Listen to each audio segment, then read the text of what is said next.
Seven sisters কি? এই বিষয়ে আমাদের অনেকের মনে অনেক রকমের ধারণা কাজ করতে পারে। কারা এই সেভেন সিস্টার্স, কি তাদের পরিচয় এবং তাদের নাম সেভেন সিস্টার্স হলো কেন, আর এই সেভেন সিস্টার্স কেন ইন্ডিয়ার চিন্তার কারণ হতে পারে, এই বিষয়গুলো আজকের এই ভিডিওতে বিস্তারিতভাবে জানার চেষ্টা করব। এই সেভেন সিস্টার্স শব্দটি শুনলে আমাদের মনে হতে পারে এটি 7 বোনকে নিয়ে লেখা কোনো উপন্যাসের শিরোনাম অথবা সুন্দরী 7 বোনের জীবনী নিয়ে তৈরি করা কোনো সিনেমার নাম। এমনকি মনে হতে পারে তারা কোনো যুদ্ধ জয় করা বীর যোদ্ধা। আসলে এর কোনোটাই নয়। এই সেভেন সিস্টার্স হল উত্তর পূর্ব ভারতের ভৌগোলিক 7টি রাজ্য, যার মধ্যে একটি হল অরুণাচল প্রদেশ। সৌন্দর্য দিয়ে ঘেরা এই অরুণাচল প্রদেশের ভূপ্রকৃতি দক্ষিণে পাহাড়ের পদদেশীয় এলাকা দিয়ে শুরু হয়ে ক্ষুদ্রতর হিমালয় পর্বতমালায় উপনীত হয়েছে, যেখান থেকে উত্তরে তিব্বতের সাথে সীমান্তের কাছে বৃহত্তর হিমালয় পর্বতমালায় মিশেছে। এই অরুণাচল প্রদেশের অর্থনীতি মূলত কৃষি নির্ভর। ধান হলো তাদের প্রধান শস্য। এছাড়াও জব, গম, ডাল, আলু, আখ, ফলমূল, তেল, বীজ ইত্যাদি চাষ করে থাকেন তারা। 7টি রাজ্যের দ্বিতীয় রাজ্যটি হল আসাম। আসামের অধিবাসী এবং আসামের মাতৃভাষাকে অসমিয়া নামে আখ্যায়িত করা হয়। তবে আসামের 1/3 অধিবাসী হল বাঙালি। যেই আসাম মূলত চা, বস্ত্রশিল্প তৈরির কাজে ব্যবহার করা রেশম তন্তু, খনিজ তেল এবং জীব বৈচিত্র্যের জন্য বিখ্যাত। 1826 সালে ইয়ান্ডাবু চুক্তির মাধ্যমে আসাম প্রথম ব্রিটিশ ভারতের অন্তর্ভুক্ত হয়েছিল। এই রাজ্যটি হিমালয়ের দক্ষিণে অবস্থিত এবং এর অভ্যন্তরে রয়েছে ব্রহ্মপুত্র নদী।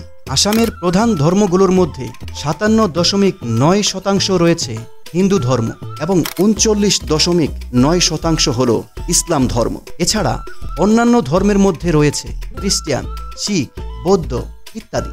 এরপর রয়েছে ত্রিপুরা। ত্রিপুরা রাজ্যটি ভারতের 3য় ক্ষুদ্রতম একটি রাজ্য, যার আয়তন 10,491 বর্গ কিলোমিটার এবং প্রায় 3.67 মিলিয়ন জনসংখ্যা সহ 7ম সর্বনিম্ন জনবহুল রাজ্য এটি, যার পূর্ব দিকে আসাম এবং মিজোরাম রাজ্য আর উত্তর, দক্ষিণ ও পশ্চিমে বাংলাদেশ দ্বারা বেষ্টিত। ভারতের অন্যান্য অংশের মতোই ত্রিপুরাতেও দ্বিতীয় বৃহত্তম ধর্মীয় সম্প্রদায় হল মুসলিম সম্প্রদায় এবং সেখানকার অধিকাংশ ইসলাম ধর্মাবলম্বী মানুষই ইসলামের সুন্নি সম্প্রদায়ভুক্ত। এই রাজ্যটির 70%-এরও বেশি জনসংখ্যা হল বাঙালি।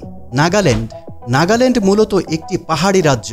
নাগাল্যান্ড ভারতের উৎসবের দেশ হিসেবেও পরিচিত। মানুষ এবং উপজাতির বৈচিত্র্য, প্রত্যেকের নিজস্ব সংস্কৃতি এবং ঐতিহ্য সারা বছর ধরে উদযাপনের পরিবেশ তৈরি করে রাখে। নাগাল্যান্ডের জনসংখ্যার একটি বড় অংশ সরকারি কৃষিকাজে নিয়োজিত হওয়ায় ঐতিহ্যবাহী অধিবাসী সম্পর্কিত উৎসবগুলি কৃষিকে ঘিরেই আবর্তিত। নাগাল্যান্ডের জলবায়ু প্রধানত গ্রীষ্মমণ্ডলীয়, তবে উচ্চতর অঞ্চলে শীতল জলবায়ু বিদ্যমান। শীতকালে তাপমাত্রা উল্লেখযোগ্যভাবে হ্রাস পায় এবং কখনো কখনো শূন্যেরও নিচে নেমে যায়। তারপর হলো মণিপুর।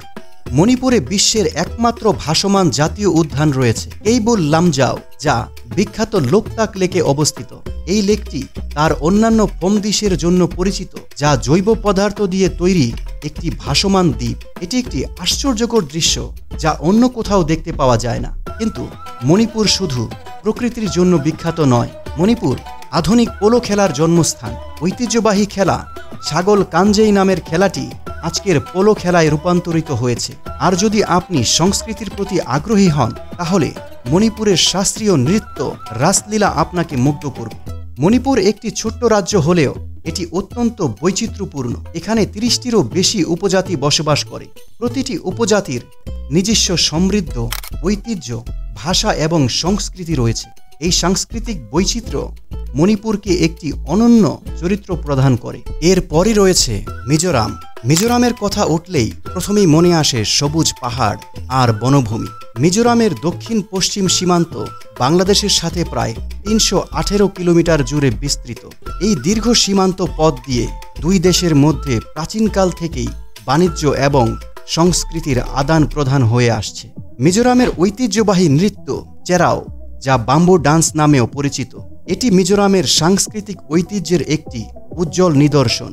বাঁশের ছড়ির মধ্য দিয়ে দক্ষ নৃত্যশিল্পীরা তাল মিলিয়ে নৃত্য পরিবেশন করে, যা সত্যি দৃষ্টিনন্দন। এছাড়াও মিজোরাম ভারতের সবচেয়ে শিক্ষিত রাজ্যদের মধ্যে একটি। যেখানে সাক্ষরতার হার ৯১%-এরও বেশি। মেঘালয় আকাশ ছোঁয়া পাহাড় আর দুর্দান্ত প্রাকৃতিক সৌন্দর্যে ভরা মেঘালয়।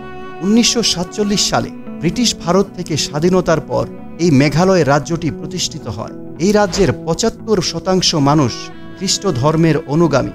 এছাড়া মেঘালয়ের শিলং শহর, যা ভারতের অন্যতম সুন্দর পাহাড়ি শহর এবং একটি গুরুত্বপূর্ণ পর্যটন কেন্দ্র। আর এই শিলং পিক, যা ৬,৪০০ ফুট উচ্চতায় ভারতের ৭ম সর্বোচ্চ শৃঙ্গ হিসেবে রয়েছে।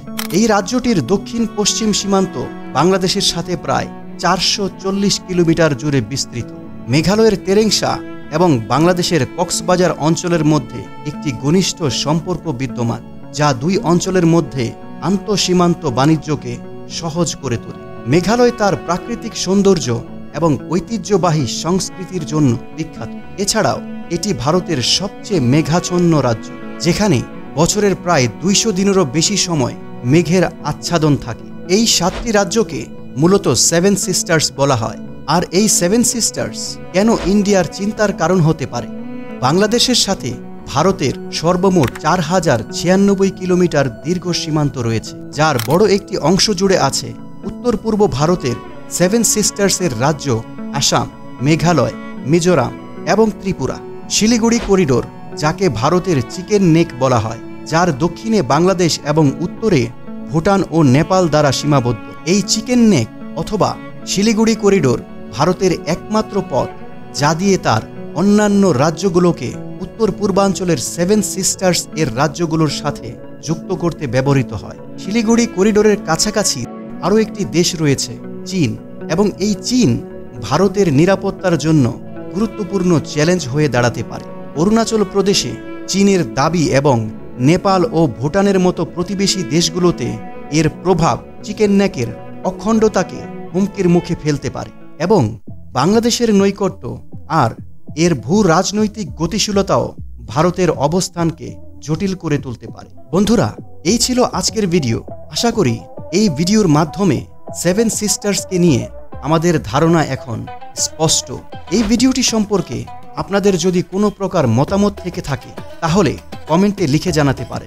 ভিডিওটি ভালো লাগলে অবশ্যই চ্যানেলটিকে ফলো এবং সাবস্ক্রাইব করে রাখতে পারে, আর আপনার অন্যান্য বন্ধুদের সাথে ভিডিওটি শেয়ার করে দিতে পারে। আবারও ফিরে আসব নতুন কোনো ভিডিও নিয়ে। আল্লাহ হাফেজ।